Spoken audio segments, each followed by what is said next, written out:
ICE is confirming crackdowns are ramping up in cities across the country. Well, now the fear factor is setting in for migrant families right in our communities. In this Politics at Large report, Steve joins us live in studio with the impact on undocumented families here. Steve. Yeah, Tony Marley, I had the opportunity to sit down with an undocumented couple who are talking about their situation only to CBS 13.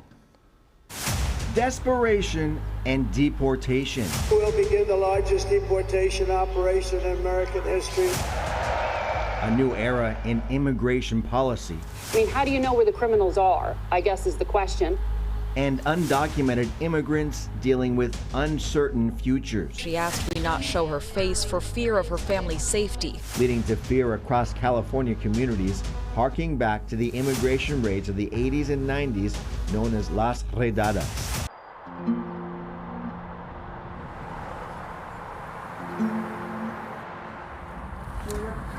Hello. Hi, how are you?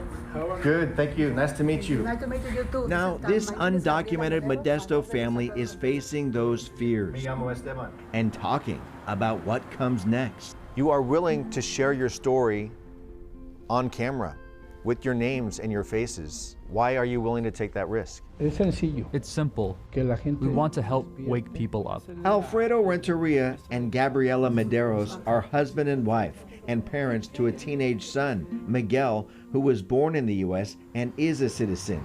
They own this Modesto printing business and have 5 employees.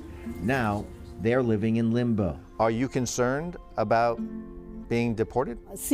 Yes, because we don't have a stable status. We are in a process, but we don't know what might happen.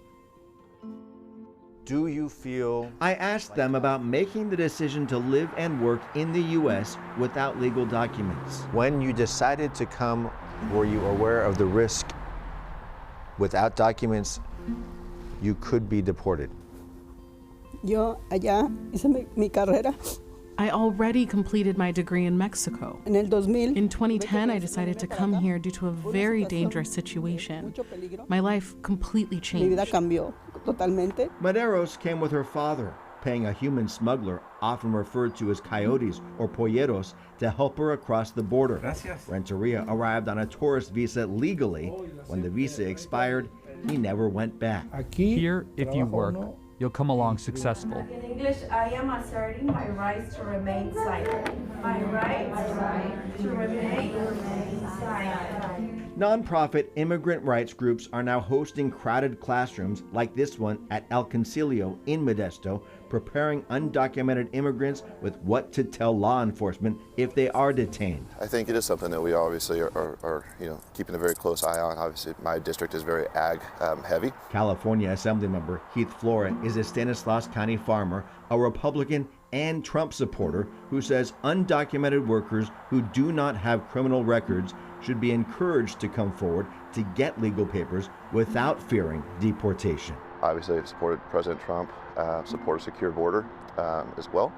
But I think there's a right and a wrong way to do things. And I think President Trump wrote a book about the art of the deal. I'm hoping that we kind of come back and have a more comprehensive approach to immigration policy. What is your hope for the future for you? I never thought I would arrive in this country. My greatest wish is that if we're able to gain legal status, that everything will be good for my son, my family, and also help others get inspired by my story. This Modesto couple serving as a symbol for the U.S. immigration debate, seeking a citizenship solution. So Alfredo and Gabriela are now working on their citizenship process through the El Concilio, California program. But the reality is, under current laws for undocumented couples like them, it is going to be tough to impossible to get legal status with no parent and no spouse to petition them, guys. So many questions hover over so many. So what is next for them? Well, what's interesting about the fact that they're sharing their story is they are open for business.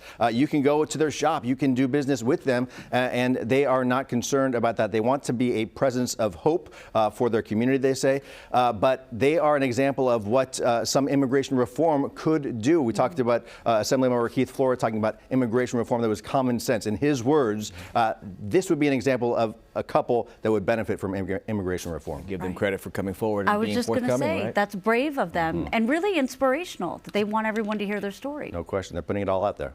Yeah, thank you, Steve.